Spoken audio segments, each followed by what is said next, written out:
পড়ি এখান ছি ভাইয়া, এখন তো আপনি চুরি করছেন, আবার ও কি দোষ দিতেছে? দেখলেন ম্যাম, চোরটাকে ও না আমি, সে প্রথম থেকে অপমান করে যাচ্ছে না। আপনিও ঠিক আছে, পুলিশকে ফোন দিতে চাইছেন না, এখন ফোন দেন।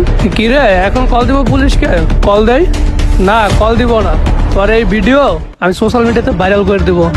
ওকে পুলিশে দিব নাকি সোশ্যাল মিডিয়াতে ভাইরাল করে দিব, কি বলেন ম্যাডাম? কোনটা করলে ভালো হয় বলেন? আরে আপনার মোবাইল চোর তো চলে গেল। চোর দাঁড়া। ভাইয়া ও তো চলে গেল, যাই হোক আমি বুঝতে পারি না, প্লিজ আমাকে ক্ষমা করে দিবেন। আমি না জেনে না শুনে আপনার গায়ে টাচ করেছি, এমনকি খারাপ বিহেভও করেছি। প্লিজ ভাইয়া আমাকে ক্ষমা করে দিবেন। ঠিক আছে ম্যাডাম, আপনার ভুল আপনি বুঝতে পারছেন, এটাই অনেক। আর এরকম ভুল বুঝার আগে একবার যাচাই করে নেবেন, ঠিক আছে?